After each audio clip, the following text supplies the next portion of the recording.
Isso. Falando da família Bolsonaro, tem uma decisão da Justiça, e falando de Justiça, tem uma decisão de Justiça contra o deputado federal Eduardo Bolsonaro, filho, né, de Jair, no caso daquele processo envolvendo a jornalista da Folha de São Paulo, a Patrícia Campos Melo. O que aconteceu? A Justiça determinou a penhora de R$ 88.900 das contas do deputado federal Eduardo Bolsonaro nessa ação de indenização por danos morais movidas pela repórter Patrícia Campos Melo da Folha. Tal determinação aconteceu depois do deputado não ter pago o valor no prazo determinado. E aí veio a Justiça e pediu a penhora de quase R$ 89 mil das contas dele. Estão inclusos nesses cálculos 35 mil de indenização, além também das custas processuais relativas à falta de pagamento. O montante bloqueado em caráter provisório, né? Ele é bloqueado em caráter provisório, isso porque ainda há um recurso pendente no Supremo Tribunal Federal, no qual ele contesta essa condenação, o deputado federal. Em agosto, após o pedido da repórter, a primeira instância determinou que houvesse o pagamento do montante devido. O deputado apresentou uma contestação, alegando haver excesso no valor.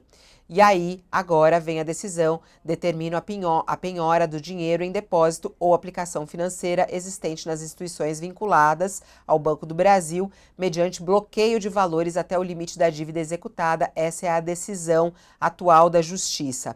Só para a gente lembrar o caso, ele foi condenado, Eduardo Bolsonaro, em 2021, pela primeira instância, a indenizar a jornalista R$ 30 mil, além do pagamento das custas processuais, justamente pelo fato de ele ter utilizado palavras ali, ofensas de cunho sexual numa live que ele fez, numa publicação em rede social. Durante a transmissão ao vivo, o deputado Eduardo Bolsonaro disse, entre outras coisas, que a jornalista tentava seduzir para obter informações que fossem prejudiciais ao seu pai, o então presidente Jair Bolsonaro. Em suas afirmações na época, o deputado fez referência, inclusive, a um ex-funcionário de uma agência de disparo de mensagens em massa, que insultou a Patrícia em uma sessão de CPI da fake news. Enfim, foi algo muito agressivo e forte contra essa grande jornalista, e agora a determinação penhora no Eduardo Bolsonaro, Josias. Decisão correta, né? Tem que penhorar mesmo. A Patrícia Campos Melo fez um trabalho notável, Fabiola.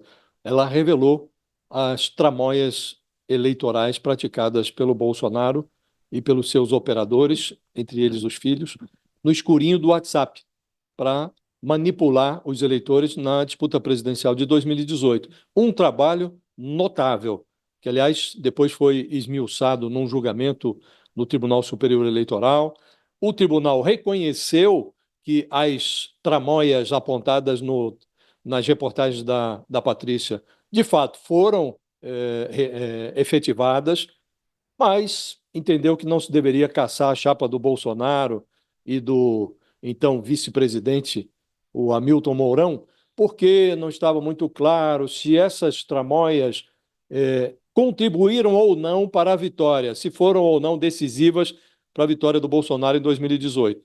Então, por conveniência política, o TSE se absteve de punir a chapa. Agora, as coisas aconteceram tal como foram apontadas nas reportagens da Patrícia. E a família Bolsonaro nunca se conformou com a veracidade, com a forma eficiente com que a Patrícia expôs as suas estripulias no WhatsApp. O próprio Bolsonaro já havia feito ataques misóginos a Patrícia Campos Melo, o Eduardo Bolsonaro ecoou essas ofensas e a Patrícia fez algo que, a meu juízo, naquela ocasião, todos os jornalistas que foram ofendidos por essa família deveriam ter feito. Ela foi à justiça e obteve ganho de causa em todos os processos que moveu. Derrotou o Bolsonaro, derrotou o Eduardo Bolsonaro. Ela não teve uma derrota judicial. Não é? Agora está ralando para obter o resultado final, que é a dentada que o judiciário está impondo aos Bolsonaro no bolso, que é onde eles mais sentem, é onde eles mais se incomodam, né? Então, é preciso pagar mesmo. Já perdeu, o processo já foi julgado, agora eles fogem, porque eles são muito corajosos na hora de ofender, são corajosíssimos, mas se escondem na hora de prestar contas. O Eduardo Bolsonaro costuma se esconder, inclusive de oficial de justiça, quando vão lá entregar alguma intimação para ele, ele aí foge, ele nunca está no gabinete, e agora, quando chega a hora de pagar a conta, aí mesmo é que ele se abstém de dar as caras, né? Aí, nessa hora, ele não é tão corajoso. Então, cabe à justiça fazer o que está sendo feito, penhorar os bens e executar a dívida. Ele que pague, ele precisa pagar pela incontinência verbal, Fabiola. Criminoso tem que pagar pelos crimes. Ele cometeu o crime, ele injuriou, ele caluniou, ele ofendeu a jornalista e precisa pagar por isso. O que as pessoas estão questionando aqui, o Thales, é sobre os valores, né? Na verdade, o valor dessa ação é de 30 mil reais, com os custos aí e o tempo foi para quase 89 mil reais. Essa é a penhora que foi determinada pela Justiça. Você acha que esses valores são justos? Tinha que ser mais? Porque é isso, eles falam, pagam esse valor, não tem tanto impacto no bolso, apesar que é um valor alto, mas não é muito impactante para ele, no caso. A ele não. Se fosse eu a decidir, seria um valor muito maior. Agora, o curioso dessa história é o desrespeito que eles têm, até pela lei, pela justiça. O juiz manda pagar, ele não paga. Não paga. É engraçado que eles atribuem aos outros o desrespeito às leis, o crime. Os outros são todos criminosos. Os outros não respeitam a lei. O Bolsonaro chega a dizer que os ministros do Supremo não respeitam a lei. O Alexandre de Moraes não respeita a lei. Mas eles não. Eles não precisam se submeter. Aí não paga. A justiça diz assim: pague aqui, ele não paga. Acabou, não vai pagar. Ou como chegou aquele Daniel Silveira, que foi condenado a andar com o tornozeleira, ele simplesmente ignorava a tornozeleira, tirava. Eles fazem isso seguidamente.